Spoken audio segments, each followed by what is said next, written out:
Bom dia, galera! Bem-vindos ao Loop Matinal dessa segunda-feira, dia 2 de abril, com as notícias mais relevantes sobre o mundo da tecnologia. Quem fala aqui é o Marcos Mendes e hoje no seu Loop Matinal do Loop Infinito eu vou começar agradecendo a todos os apoiadores do podcast lá no Apoia-se e em especial quem escolheu ter o nome citado aqui toda segunda-feira. Eles são o W. Gabriel, Guilherme Pípolo, Felipe do Hospital do iPhone, Fernando Pinto, Felipe Kellerman, Cauê Vinícius, Beto Chagas, Anderson da Plus Store, Silvio Galhardo, Ricardo Soares, Fábio Lino, Éder Paz da Vetex e Dionísio Júnior. Se você também acha que vale a pena contribuir com o podcast dando a partir de R$1 por mês, é só você acessar o endereço apoia.se/loopmatinal e escolher a categoria que você preferir. Bom, a primeira notícia do episódio de hoje é sobre a Tesla, que confirmou que o piloto automático do carro Model X que se acidentou na Califórnia na semana passada estava ligado no momento do acidente. Na sexta-feira eu tinha comentado até que o motorista do carro acabou falecendo em decorrência do acidente e ninguém sabia ainda se o piloto automático do carro estava ligado. Eis que a Tesla confirmou que o recurso de direção autônoma estava ligado, mas disse que o motorista ignorou diversos alertas visuais e sonoros sinalizando que ele precisava assumir o controle antes do acidente. Ela disse também que o motorista sequer estava com a mão no volante nos momentos que antecederam a batida e reafirmou que segue ajudando nas investigações. E ainda sobre a Tesla, a empresa anunciou um recall de quase 125 mil unidades do carro Model S. Ela disse que esses carros comprados até abril de 2016 estão apresentando uma corrosão excessiva em algumas partes do volante e falou que decidiu fazer esse recall de forma proativa, ou seja, não acontecia nenhum acidente ainda por conta disso. Seguindo com notícias sobre carros, a Uber anunciou o fim do serviço de entrega, Uber Rush. Esse serviço deixava o pessoal chamar uns entregadores da Uber, geralmente de bicicleta, para transportar objetos de até uns 15 quilos, mas a Uber falou que vai descontinuar o serviço até o dia 30 de junho. E por último, sobre esse assunto, parece que a Cabify está enfrentando alguns problemas, em especial aqui no Brasil. Isso porque, recentemente, ela perdeu o gerente de operações e o diretor de recursos humanos aqui no país, e para piorar, ela não está achando investidores no ritmo que ela esperava. Além disso, só em janeiro desse ano ela mandou embora coisa de 10% do quadro de funcionários ao redor do mundo e, perguntada sobre esse mau momento que ela está vivendo, ela não quis se manifestar.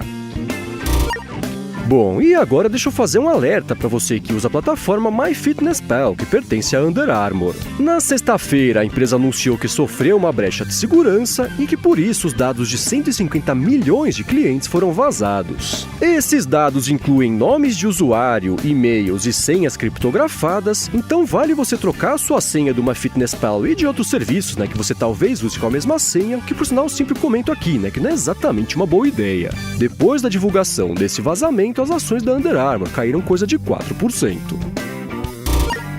E enquanto isso, na China, a polícia identificou um grupo que vinha usando drones para contrabandear iPhones vindos lá de Hong Kong. Curiosamente, eles não anexavam os iPhones aos drones, mas o que eles faziam era usar os drones lá para atravessar um cabo entre a China e Hong Kong e usavam esses cabos para puxar umas malas que estavam cheias de iPhones. A polícia falou que o grupo conseguia contrabandear até 15 mil iPhones em uma só noite e disse que o valor estimado aí desse contrabando até hoje foi de perto de 80 milhões de dólares. E ainda sobre o país, a empresa chinesa Huawei falou que não vai desistir de vender os produtos dela lá nos Estados Unidos. O que rola é que as operadoras americanas desistiram de última hora, de vender os telefones da Huawei nos Estados Unidos sob suspeita de que a Huawei tem ligações com o governo chinês e até a CIA e o FBI também já disseram que acha que essa ligação existe mesmo. Enquanto isso, a Huawei segue dizendo que essa história toda é mentira e que ela vai continuar operando, mesmo que de forma independente, para poder vender os telefones dela lá nos Estados Unidos.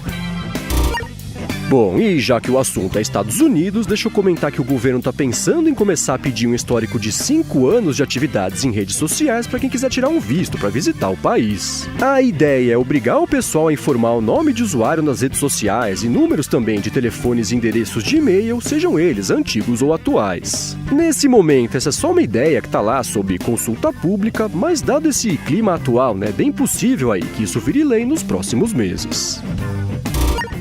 E enquanto isso, do outro lado do Atlântico, na sexta-feira a Comissão Europeia anunciou que os cidadãos britânicos vão perder os domínios registrados com a extensão .eu agora que a Inglaterra resolveu sair lá da União Europeia. A estimativa é que essa regra afete coisa de 300 mil domínios e a ideia é impedir registros ou renovações de domínios .eu a partir de 30 de março do ano que vem, a menos que, claro, o Reino Unido reverta essa decisão de deixar o conglomerado.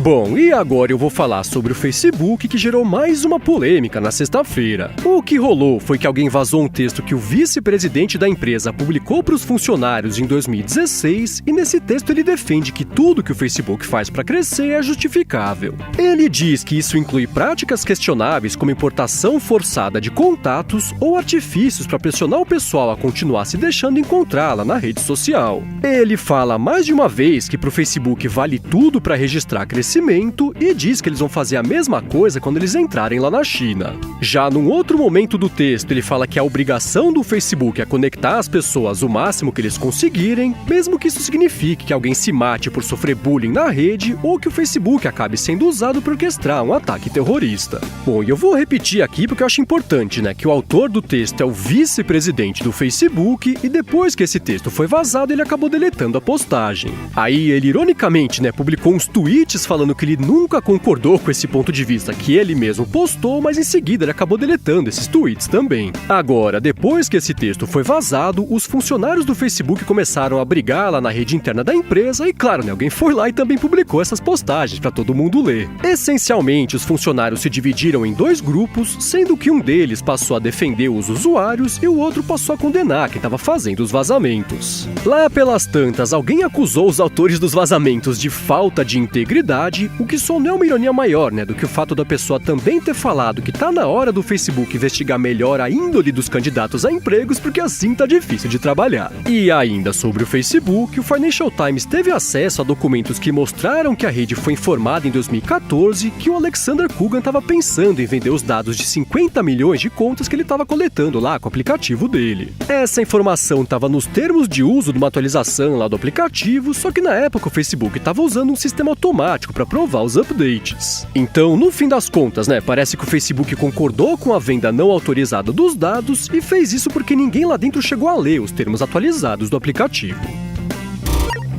Bom, e agora eu vou falar sobre a Apple, que atualizou o macOS High Sierra no fim da semana passada, mas o update acabou atrapalhando um pouquinho a vida de quem usa lá o aplicativo Duet Display, que transforma um iPhone ou um iPad numa segunda tela para o Mac.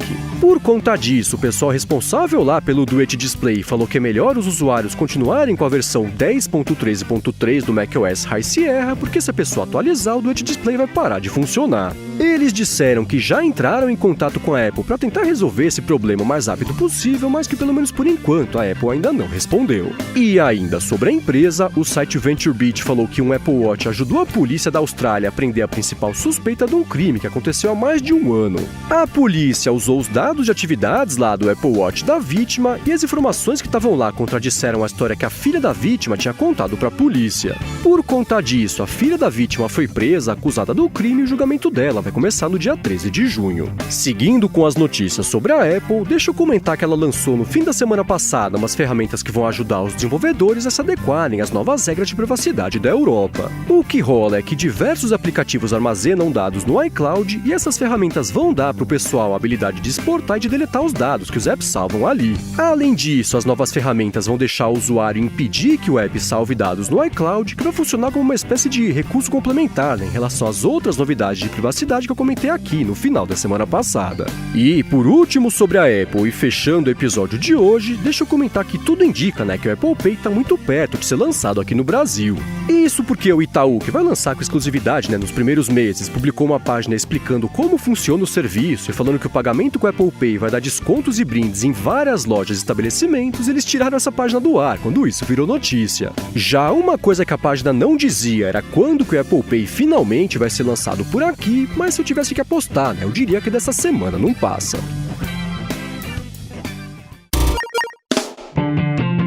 É isso aí, galera. O Loop Matinal do Loop Infinito vai ficando por aqui. Se você quiser se inscrever no canal do Loop Infinito no YouTube, o link tá aqui na descrição do episódio, lá no loopmatinal.com, junto com os links das notícias que eu comentei hoje. Já se você quiser falar comigo no Twitter, procura por MVC Mendes, que eu tô sempre por lá. Obrigado pela audiência, dá uma espiadinha lá no apoia.se/loopmatinal se você também quiser contribuir com o podcast, e eu volto amanhã de manhã.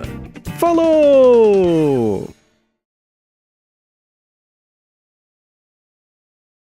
Antes sobre o mundo da tecnologia. Banana inteiro, peraí. Telefones Aldrones. Aldrones? Que é isso? Disseram que é melhor os usuários do aplicativo continuarem usando...